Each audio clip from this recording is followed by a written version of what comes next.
Okey, kita pergi kepada last subtopik, iaitu kegunaan sebatian ion dan sebatian kovalen dalam kehidupan seharian kamu lah.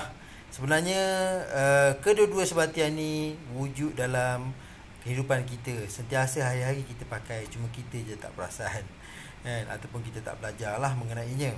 Okey, sebatian ion lithium iodida digunakan di dalam bateri. So dalam bateri yang biasa kamu pakai remote, dalam remote control kan, ataupun kamu pakai dalam remote aircon kan, biasa kamu jumpa ni bateri ni 3A 2A kan. Dalam dia ni ada larutan, ada sebatian ion lithium iodida kan, mana digunakan dalam bateri. Okey, cat mengandungi sebatian kovalen seperti pigmen dan pelarutan dan pelarut turpentin. Jadi dalam cat dia ada sebatian kovalen. Okey, dalam sektor pertanian pula sebatian ion amonium nitrate. Kamu tengok ni, amonium nitrate dan kalium klorida KCl digunakan dalam untuk dalam baja lah. Dalam baja biasa kamu jumpa amonium nitrate. Okey, racun perosak yang digunakan untuk membunuh rumpai dan serangga perosak mengandungi sebatian kovalen. Contohnya bromoetana dan juga kloropikrin kan, yang mana dalam ni dalam racun ni ada sebatian kovalen. Okey, kita pergi pula dalam sektor perubatan. Okey, sebatian ion natrium bicarbonate digunakan dalam antacid untuk melegakan gastrik. Jadi dalam ubat-ubat gastrik ni dia ada inilah natrium bicarb.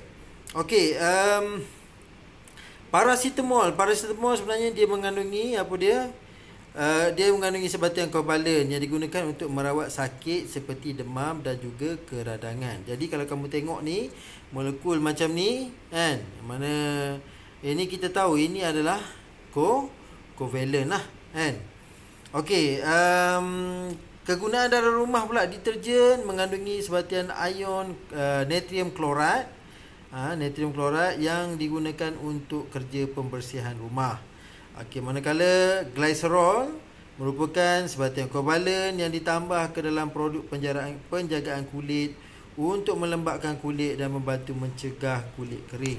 Jadi itulah kegunaan-kegunaan sebatian kovalen dan juga sebatian ion dalam kehidupan seharian kita. Jadi kita dah habislah untuk bab ini. Saya beri sedikit kesimpulan lah, seperti mana kamu tahu bahawa sebentar tadi kita pun telah belajar mengenai ikatan kimia. Ikatan kimia ni melibatkan apa? Hanya melibatkan elektron valen sahaja, yang mana antara ada unsur logam dengan unsur bukan logam, dia pindah elektron, dia jadi ikatan apa kan? Ikatan apa kalau kamu ingat? Ikatan apa kalau logam dengan bukan logam kan? Jadi dia pindah elektron, dia jadi ikatan ion. Okey, bila mana unsur logam ni dia derma elektron, dia akan menjadi kation. Unsur bukan logam ni dia terima elektron, dia jadi anion. Dia akan membentuk daya tarikan elektrostatik, dia membentuk ikatan ion dan membentuk sebatian ion. Manakala kalau kamu tengok sini, kalau unsur logam ni pula, okey, elektron dinyah setempatkan, dia akan membentuk lautan elektron dan juga ion positif di dalamnya, dan daya tarikan elektrostatik ni membentuk apa? Ikatan logam. Kalau unsur bukan logam pula, antara unsur bukan logam dengan unsur bukan logam, dia akan membentuk apa? Ikatan kovalen, hasil pada berkongsi elektron. Elektron disumbangkan oleh kalau satu sahaja elektron tu, kalau elektron tu disumbangkan oleh satu atom sahaja, kita panggil dia ikatan datif. Kalau dua-dua menyumbang elektron, dia adalah ikatan kovalen. Okey, elektron disumbangkan oleh kedua-dua atom, sama ada dia akan membentuk ikatan tunggal ataupun ikatan ganda 2 ataupun ikatan ganda 3.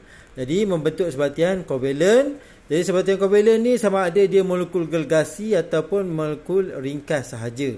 Okey, molekul ringkas ni daya tarikan antara atom nitrogen, oksigen dan fluorin, dia akan membentuk ikatan hidrogen. Okey, Membentuk ikan hidrogen. Dan juga kalau macam atom hidrogen ni, dia kalau dia dengan oksigen, dia dengan fluorin ni semua ni, dia akan membentuk ikatan hidrogen.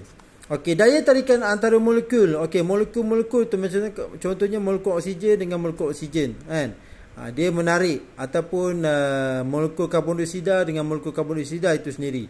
Daya tarikan antara molekul tu kita panggil daya tarikan van der Waals.